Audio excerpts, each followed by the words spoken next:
Let's get right into it. You're walking down an empty street at night. It's quiet, too quiet.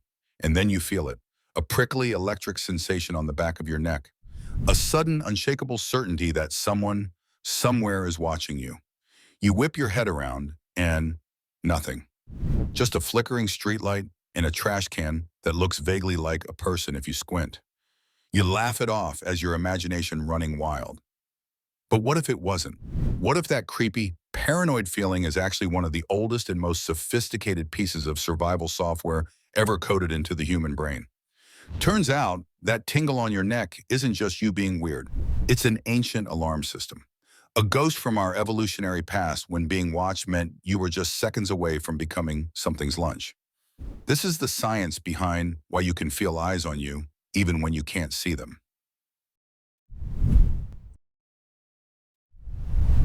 So what is that feeling really? That sixth sense that someone is staring at you? Scientists have a delightfully clinical sounding name for it, scopaesthesia. But the explanation isn't paranormal, it's neurological. Your brain has a dedicated, hyper-specialized neural network for one job and one job only, detecting other people's gaze. It's not magic. It's just an incredibly fine-tuned piece of biological hardware. You see, your eyes don't just see what's directly in front of them. Your peripheral vision is constantly vacuuming up an immense amount of data about the world around you, most of which you never consciously notice. It picks up on subtle movements, shifts in shadow, and faint head-shaped blobs in the fuzzy borderlands of your sight. When another person turns their head even slightly in your direction, your peripheral vision catches it. Your brain, without even bothering to tell you, immediately starts processing. It analyzes the subtle geometric relationship between the person's head orientation and their body position. And here's the kicker. It's exceptionally good at spotting discrepancies. If someone's body is facing away but their head is turned towards you, alarm bells start ringing in your subconscious. This is where it gets really clever. Our brains understand the geometry of a stare. We instinctively know that if a head is turned a certain way, the eyes in that head are now pointed directly at us. Your brain does this calculation instantly and automatically, sending a little warning signal up to the conscious part of your mind that says, "Hey, you, potential threat at 4 o'clock. Look busy." This signal is what you interpret as that creepy, skin-crawling feeling. It's not a sixth sense, it's your peripheral vision and your brain's dedicated gaze processing center working together as a high-tech surveillance system you never even knew you had. It's your brain being a professional, grade paranoid android, and honestly, it's saved us for millions of years. Now, why would our brains evolve such an elaborate, energy-consuming system just to tell if someone is looking at us? Because, for the vast majority of human history, a sustained, direct stare from another creature meant only one thing: you were prey. In the wild, chaz isn't a form of communication. It's the opening act of an attack. Think about it from an animal's perspective. Prey animals, like deer or rabbits, don't just casually make eye contact. They are constantly scanning, but they rarely lock eyes. Predators, on the other hand, do. A lion doesn't glance at a gazelle. It fixes its gaze, locking onto its target. That direct stare is the final confirmation of intent. It's the last signal the prey gets before the chase begins. Every fiber of a prey animal's being is wired to recognize and react to that specific signal with immediate, unthinking terror. Flight, fight, or, most often, freeze. We, Homo sapiens, spent a very long time on the menu. Before we were the apex predators with our fancy tools and coordinated hunting parties, we were just squishy, slow-moving primates trying not to get eaten by saber-toothed cats, giant bears, and enormous birds of prey. Our ancestors who had a slightly more sensitive, something is staring at me system were the ones who got a half-second head start. And in the brutal calculus of survival, a half-second is the difference between running away and becoming a fossil. That primal link between a direct stare and mortal danger is burned into our DNA. It's a reflex that predates language, art, and probably even decent posture. So when you're in a meeting and you feel your boss's eyes on you from across the table, that jolt of anxiety you feel isn't just about your quarterly report. It's your ancient, terrified monkey brain screaming, "It's a predator. It has chosen us. We're all going to die."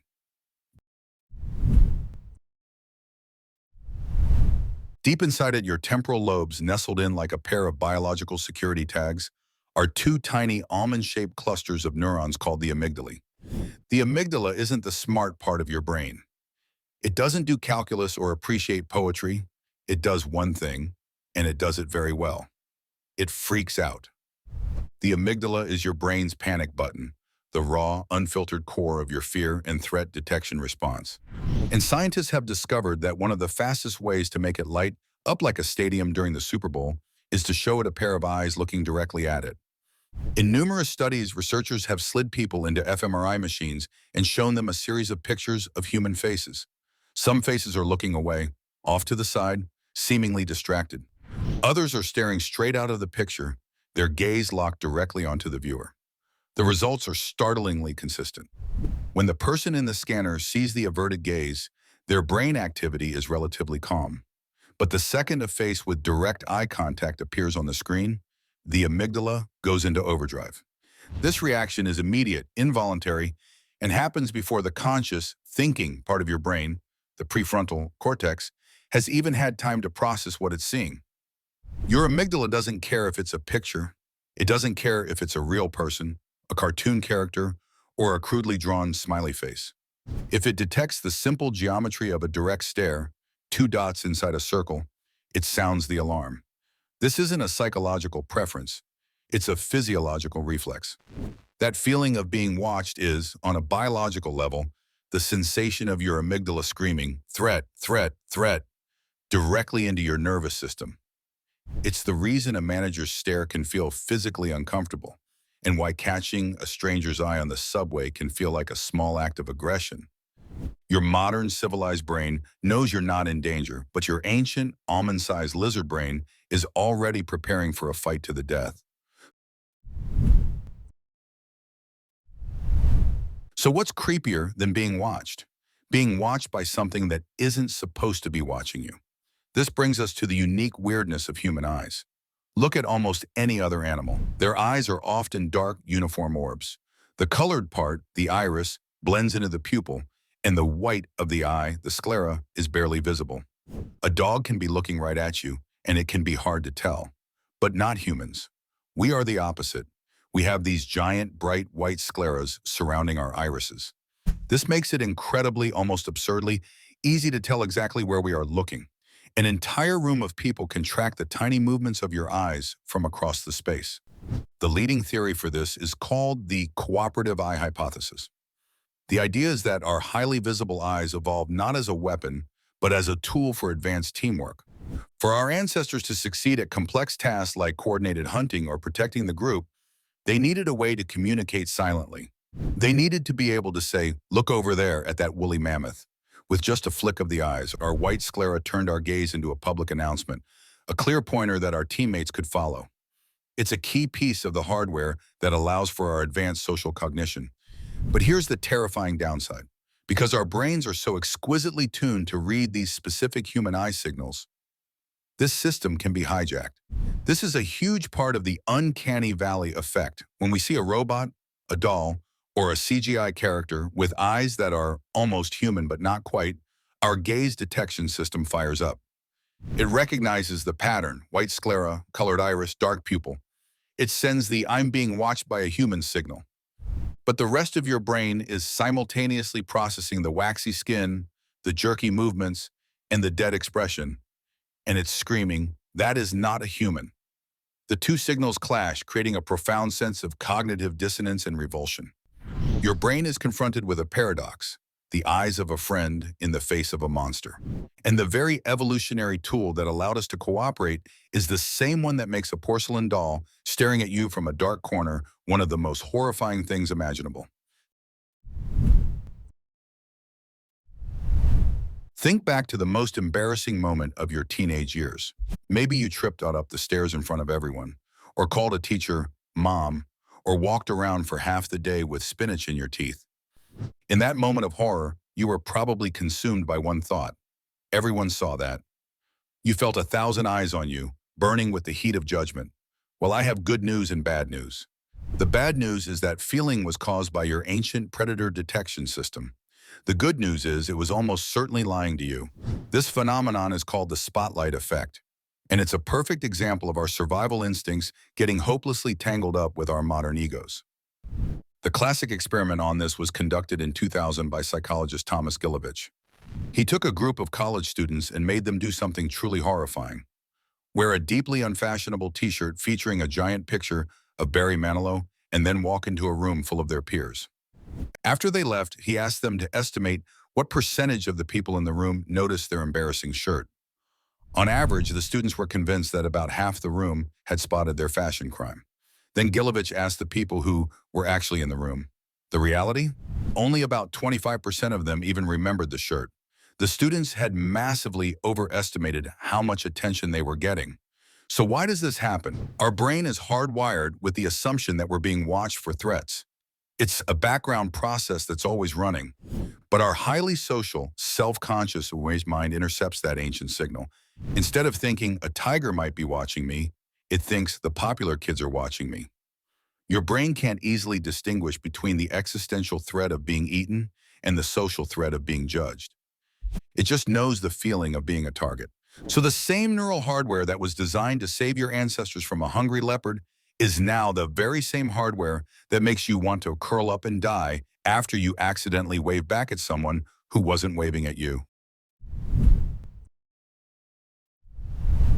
We've spent this whole time talking about the feeling of being watched as a functional, even helpful, part of our brain's toolkit. It's a well-oiled machine that keeps us safe. But what happens when that machine breaks? What happens when the alarm gets stuck in the on position, screaming about a predator that isn't there? For millions of people, this isn't a thought experiment, it's a daily reality. The constant, intrusive, and often terrifying sensation of being watched and judged is a core feature of conditions like social anxiety disorder and paranoia. In these cases, the brain's threat detection system becomes pathologically overactive. It's like a smoke detector that goes off not just when there is a fire, but every time you boil water or make toast.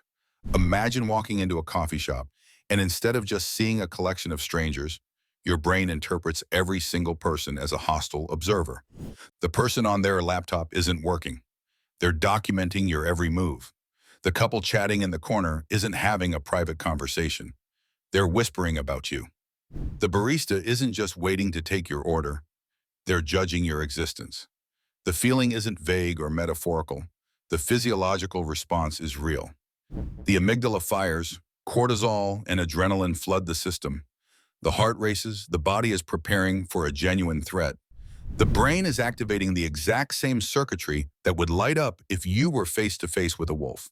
It can't tell the difference between a real predator and a distorted perception. This demonstrates just how powerful and deeply rooted this system is. Its malfunction can turn the most mundane social situations into terrifying ordeals. It's a sobering reminder that our sense of safety in the world relies on this ancient system, not just working, but also knowing when to be quiet. There's a fine line between healthy vigilance and debilitating paranoia, and our brain walks that tightrope every single day.